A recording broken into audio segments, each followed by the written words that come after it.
Interior designers, we love black because it's a neutral, but it's a neutral with an edge. The other thing is that it's super versatile. You can use it in so many different spaces to evoke all different types of moods. It doesn't have to be dramatic or formal. It can be super underplayed, understated, and casual. It's very, very versatile, and it's probably at the top of my list of favorite colors to work with. In this chapter, we're gonna learn how to design with black. We're gonna talk about ways to make it fresh, color combinations that are super classic, also color combinations you may not have thought of before. We're also gonna discuss spaces in the house that black is not a good fit for. So let's get to it. Many people don't necessarily think of black as a neutral right away. They think of like beige or they think of cream, but it is. In fact, black virtually goes with every single color in the spectrum. There's very few times when you can go wrong when you're pairing black with another color. For me, black is the first color I turn to anytime I have a design project where I'm working with something that's a little more basic or very practical, but I want it to look a lot more high-end. The perfect example here, this is my cabin in the mountains of North Georgia. And the exterior looked like every other log cabin up here. It was like a very brown log exterior. I painted that and all the trim black, and it looks like a completely different house. And that's all because of black paint. Additionally, there's a bunch of black touches on the inside as well. So the whole thing flows inside and out, but it's not super matchy. So it really doesn't matter what style of house you live in. You can take any type of architecture, whether it's something very memorable or something super forgettable, and make it awesome by simply painting everything black. So the same rule applies when you're dealing with basics on the interior of a house and you want to elevate them and take them to the next level. My kitchen looked nothing like it does now when I originally bought the house. The layout was a little bit different. The cabinets were super basic and simple, nothing wrong with them. They were the kind of cabinets like they come with any house. We replaced them with very simple cabinets that are painted black, and there is a world of difference. I've got another really strong example inside the house of how I use black to completely transform one of the spaces, and it's over here on my stairwell. When I bought the house, it had just a very basic 36-inch high rail where your hand went, and it was a very simple yellowish brown pine. We took that down, donated the wood, and then I had this massive statement made from scratch. It's tubular steel, and it's cut to go from the actual treads all the way up to the ceiling, and it creates a screen look. I had it powder coated using a matte finish in black. This is such a great way to take a basic feature in your home and make it look so much more interesting. So the big takeaway here is to kind of reframe the way you think about black. It's a neutral. Think of it as a neutral that has a lot of edge, and it'll give you a lot more options on how to work with it and realize it fits almost any space. The next thing we need to talk about when we're discussing black is something that seems like a very small factor, but it makes a huge difference, and that's sheen. Sheen is the way the color or the paint will appear once light hits it from a certain angle. It's the reflective quality of whatever you're gonna use that's black and how it plays into a room. So flat or matte is gonna be more or less void of a sheen completely. Flat and matte are just a much more casual option for more laid back spaces, such as like a bedroom or an office or a living room. On this side of my great room, I've got this beautiful stacked stone that is a very dulled matte black.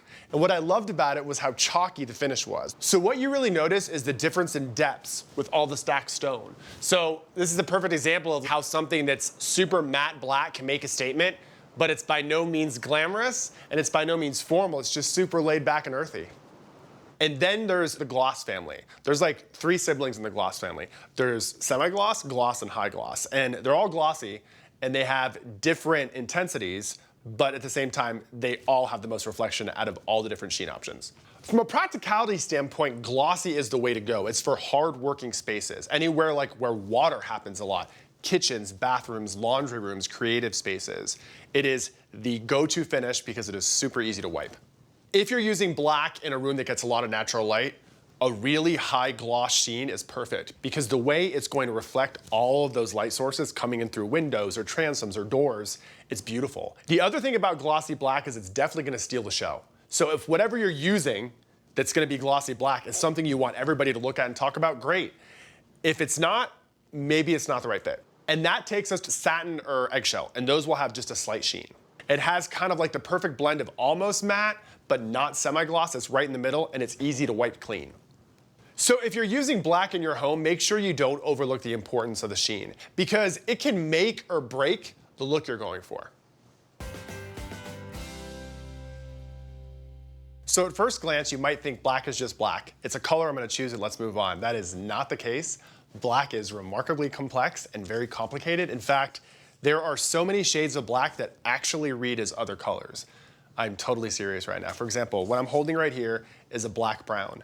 Depending on the light source, this can absolutely look like a shade of black. But depending on where the sun sits and how intense the sun gets, this can be full on brown. There might be a situation in which you choose a shade of black and you're thinking of using it inside and it reads perfectly black morning, afternoon, and night. There are other times where you might take that same exact black, move it to the next room over, and it might read totally dark green or even dark brown. Also, you could be using the same exact shade of black inside, then you take it outside and it no longer looks black. It really comes down to making sure how that particular shade of black reads at all different times of day. So let me share with you a little story.